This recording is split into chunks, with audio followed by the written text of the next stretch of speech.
Hi, this is Brendan from Watto Training, and in this tutorial we take a look at assessment validation. The source of this information comes from the ASQA website. Part 1. Background information. What is an RTO?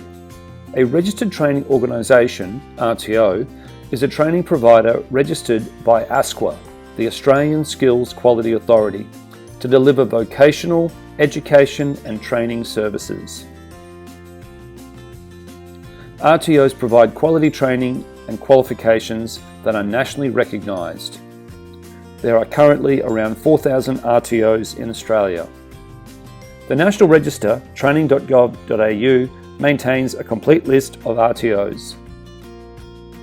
Vocational education and training VET providers can include technical and further education institutes such as TAFE, adult and community education providers, agricultural colleges, private providers, community organisations, industry skills centres, and commercial and enterprise training providers.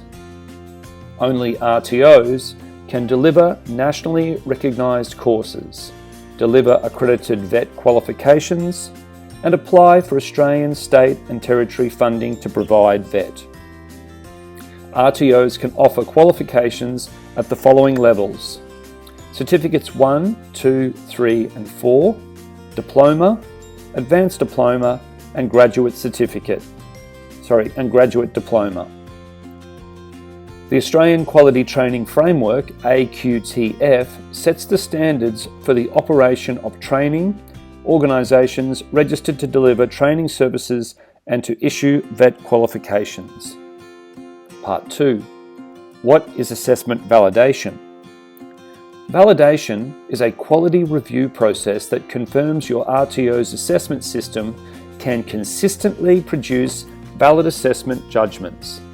A valid assessment judgment is one that confirms a learner holds the knowledge and skills described in a training product. Validation activities are generally conducted after assessment is complete, so that an RTO can consider the validity of both assessment practices and judgments. Validation involves checking that your assessment tools have produced valid, reliable, sufficient, current, and authentic evidence that allows your RTO to make reasonable judgments about whether training product requirements have been met. Let's have a closer look at each of these principles. Validity. Valid evidence will allow for consistent judgment for all evidence collected, both now and in the future. Reliability refers to the extent to which an assessment method or instrument measures consistently the performance of a student. Fairness. Fairness means that the assessment will not disadvantage any person and will take into account the characteristics of the person being assessed. Flexibility. Flexibility means that the assessment tool and process allows for assessment in a range of assessment contexts. Sufficiency. That is, did I collect enough evidence? Sufficient evidence will cover all the elements, performance criteria, and required range of variables in the standards against which assessment is to be carried out. Current evidence will ensure a candidate has the required skills and knowledge at the time of assessment, and the evidence reflects current workplace processes and practices, and equipment. Authenticity. The evidence collected is authentic, that is, it is actually derived from valid sources and is the individual's own work. Part 3. The validation process. The validation process involves reviewing a statistically valid sample of the assessments and making recommendations for future improvements to the assessment tool, processes and/or outcomes if applicable. The validation process also includes acting upon any recommendations for future improvement. As part of the validation, your RTO must have a documented plan which describes who will lead and participate in the validation activities, which training products will be the focus of the validation, when assessment validation will occur, and how the outcomes of those assessed activities will be documented and acted upon. How is validation different from moderation? Moderation is a quality control process aimed at bringing assessment judgments into alignment. Moderation is generally conducted before the finalization of student results, as it ensures the same decisions are applied to all assessment results within the same unit of competency. The requirement in the standards to undertake validation of assessment judgments does not affect your RTO's ability to undertake moderation activities or any other process aimed at increasing the quality of assessment. Who can carry out an assessment validation? Validation can be undertaken by one person or by a team of people. Your RTO must ensure the review process is completed by people who collectively hold vocational competencies and current industry skills relevant to the assessment being validated, current knowledge and skills in vocational teaching and learning, and the TAE 4011 Certificate 4 in Training and Assessment or its successor, or the TAE SS 00001 Assessor Skill Set or its successor. Validators can be employees of your RTO or you can seek external validators. For example, you can seek participation in your validation processes from employers and employer associations, other industry bodies, trainers and assessors, or consultants. You could also work with other RTOs from the same or different industry areas and collaboratively validate each other's assessment practices and judgments. The trainer and assessor who assessed the training product being validated can participate in the validation process as part of a team, cannot conduct the validation on his or her own, cannot determine the validation outcome for any assessment judgments they made, and cannot be the lead validator in the assessment team. Validation helps ensure that your RTO's training and assessment practices are relevant to the needs of the industry. People who have current skills, knowledge, and experience in the vocational area can provide input on the industry relevance of the context and conditions of the assessment, the industry relevance of the resources used during assessment, the tasks the learner completed, and the judgments made by the assessor. People who are vocationally competent will either hold the competency in the training product being validated or be able to demonstrate they have skills and knowledge equivalent to the requirements of the training product. The validator or someone within the validation team must hold either TAE 40110 Certificate 4 in Training and Assessment or its successor, or TAE SS 0001 Assessor Skill Set or its successor. A person demonstrating equivalence of competency is not sufficient to meet this requirement. Your validation process must reflect current vocational training practices and use contemporary knowledge of the vocational education and training environment. An RTO will need to develop a schedule to validate each training product, AQF qualification, skill set, unit of competency, accredited short course, and module on its scope of registration. If an RTO has a qualification on its scope of registration, it must validate that qualification. If an RTO has an explicit unit of competency on its scope of registration, it must validate that explicit unit. A validation schedule is a 5-year plan. Each training product must be reviewed at least once in the 5-year period. At least 50% of the training products must be validated in the first 3 years of the schedule. Your RTO might choose to validate its training products more often. For example, if risk indicators demonstrate that more frequent validation is required. Indicators of risk might include the use of new assessment tools, delivery of training products where safety is a concern, the level of experience of the assessor, or changes in technology, workplace processes, legislation, and licensing requirements. ASQA may also identify certain training products that need more attention. When developing your validation schedule, consider areas ASQA has identified as high risk. These may require more frequent validation.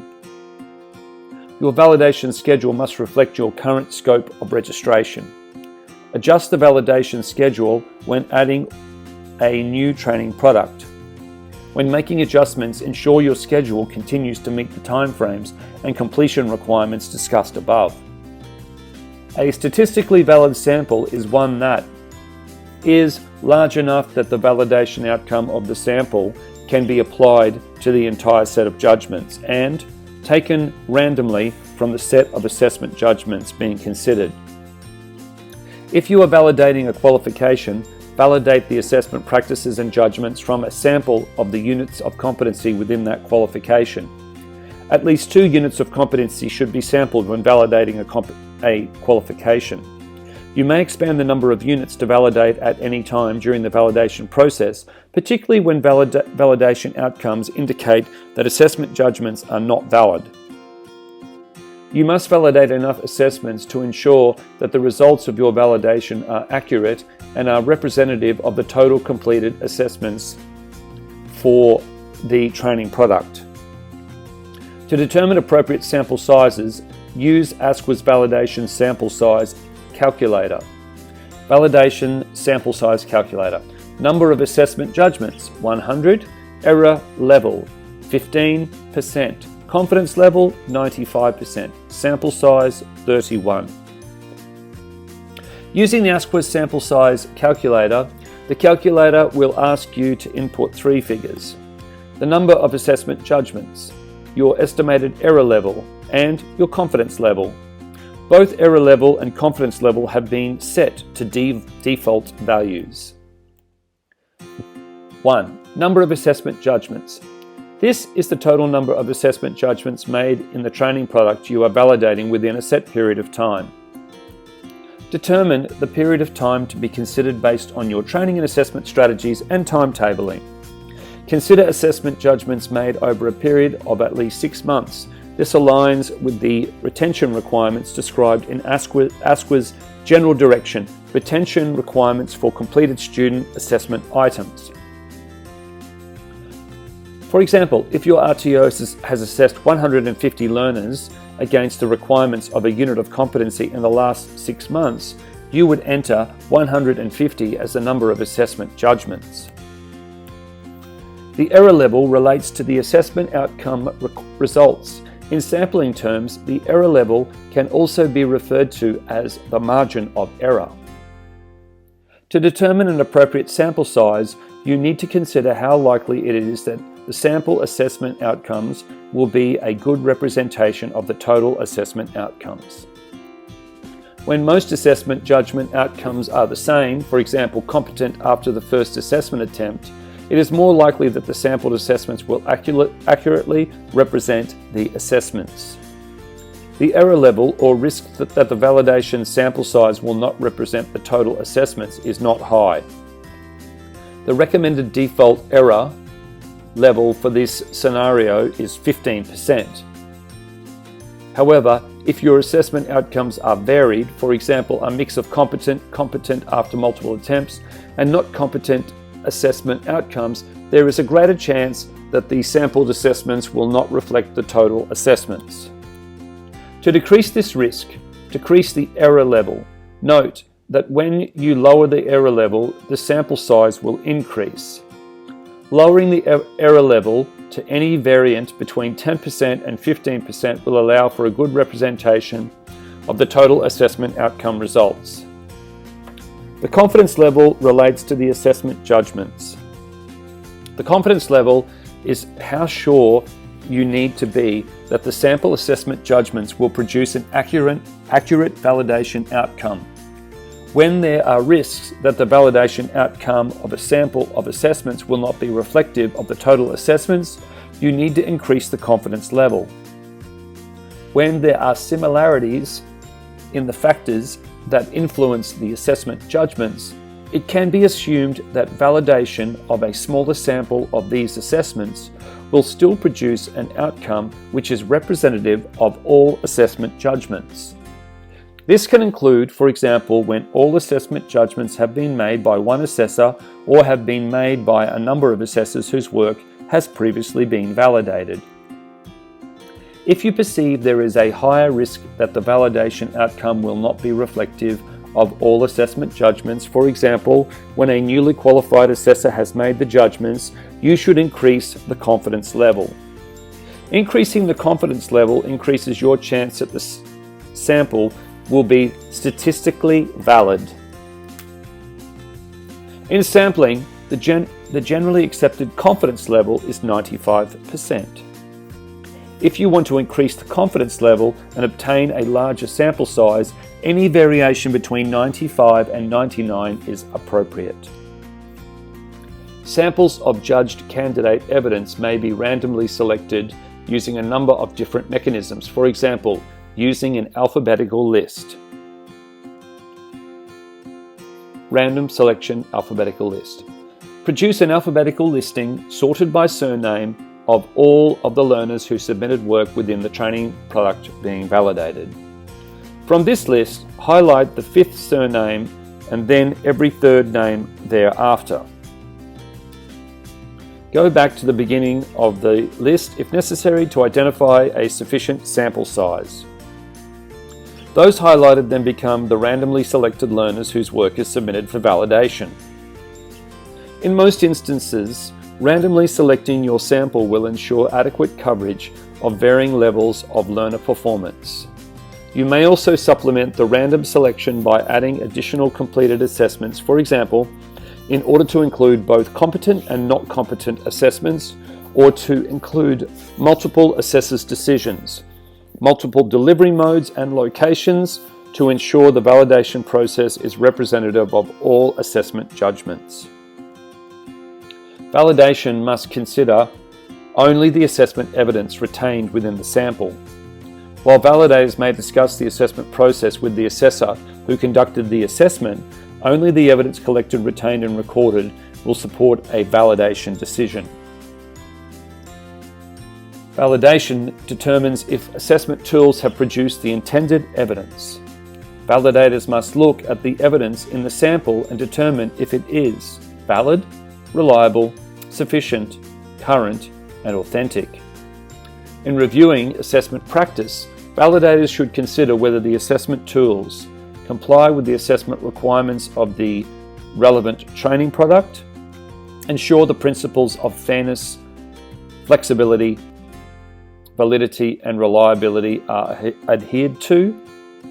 In reviewing the assessment practice, validators should consider whether the assessment tools have been designed to produce valid, sufficient, authentic, and current evidence appropriate to the context and conditions of assessment. This may include considering whether the assessment reflects real work-based context and meets industry requirements, appropriate in terms of the level of difficulty of the task to be performed in relation to the skills and knowledge requirements of the unit. In reviewing assessment practice, validators should consider whether the assessment tools provide sufficient instruction to clearly explain the task to be administered to the learner. If the assessment samples demonstrate the evidence provided by each learner is markedly different, this may indicate that the instructions are not clear. Give sufficient guidance as to the evidence to be gathered from the learner. Outline appropriate reasonable adjustments that could be made to the gathering of assessment evidence. In reviewing assessment practice, validators should consider whether the assessment tools provide sufficient instruction for the assessor on collecting evidence, making judgments, and recording the outcomes of the assessment. Assessment samples should validate recording and reporting processes. Are supported with evidence criteria to judge the quality of performance. If the assessment samples demonstrate the judgments made about each learner are markedly different, this may indicate that decision-making rules do not ensure consistency of judgment and adhere to the requirements of the RTO's assessment system.